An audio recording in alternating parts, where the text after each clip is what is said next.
Assalamualaikum warahmatullahi wabarakatuh.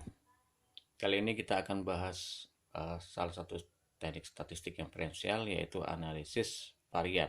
Oke, analisis varian ini memiliki tujuan membandingkan rata-rata dari tiga kelompok atau lebih. Artinya kalau ada dua kelompok lebih dari dua, gitu ya, minimal tiga atau minimal tiga, maka kita tidak bisa menggunakan uji T. Uji T itu hanya ada dua kelompok minimal. Hanya ada dua kelompok gitu ya, tidak minimal. Hanya ada dua kelompok saja yang bisa digunakan. Tapi kalau misalnya kelompoknya lebih dari dua, maka kita akan menggunakan analisis varian. Nah, analisis varian ini memiliki analisis yang kasusnya sama seperti uji T ya. Misalnya independent sample, maka analisis varian juga independent sample. Kalau uji T menggunakan dependent sample, maka analisis varian juga analisis dependent sample. Tapi data yang dibandingkannya itu minimal tiga kelompok, gitu ya. Sebagaimana statistik inferensial yang lain, uh, juga analisis varian juga menggunakan hipotesis ya untuk diuji. Hipotesis nolnya ini secara formal itu dengan bahasa sesuai dengan kasusnya, tidak ada perbedaan kematangan karir, ya, kematangan karir mahasiswa psikologi angkatan 2019 kelas A, B, dan C. Oke, berarti di sini ada tiga populasi, ya, kelas A, kelas B, dan kelas C. Kemudian diambil sampelnya, kemudian sampel itu kemudian dibandingkan antar sampel yang mewakili populasi A, sampel A, yang mewakili populasi B, sampel B, yang mewakili populasi C, sampel C. Yang dibandingkan apanya? Yang dibandingkan adalah kematangan karir mereka. Gitu ya. Ini hipotesis nol formal. Nanti akan ada hipotesis nol statistik. Sementara hipotesis alternatifnya secara formal itu dinyatakan seperti ini. Ada perbedaan kematangan karir mahasiswa psikologi 2019 kelas A, B, dan C. Oke ya. Ini hipotesis alternatif gitu, yang tidak langsung. Artinya memang sekedar menunjukkan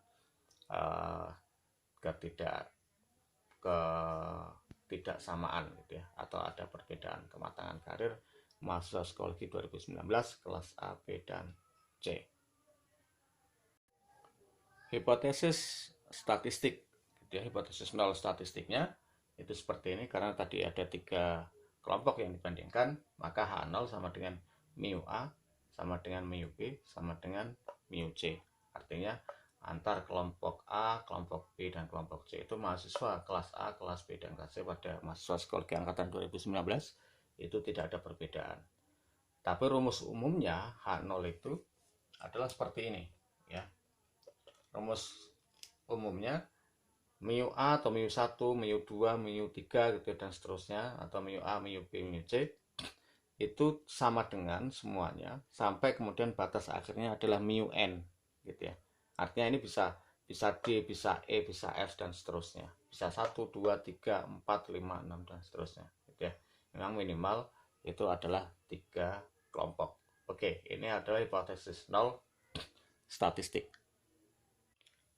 Sekarang hipotesis alternatifnya, hipotesis alternatif statistik ya. Jangan kaget, hipotesis alternatifnya itu hanya sekedar dinyatakan bukan H0. Oke ya, sepertinya lucu, tapi itu memang kenyataannya seperti itu. Apa maksudnya bukan 0 ya? Yang penting tidak seperti H0. Kalau H0-nya itu tertulis mu A sama dengan mu B sama dengan mu C gitu ya.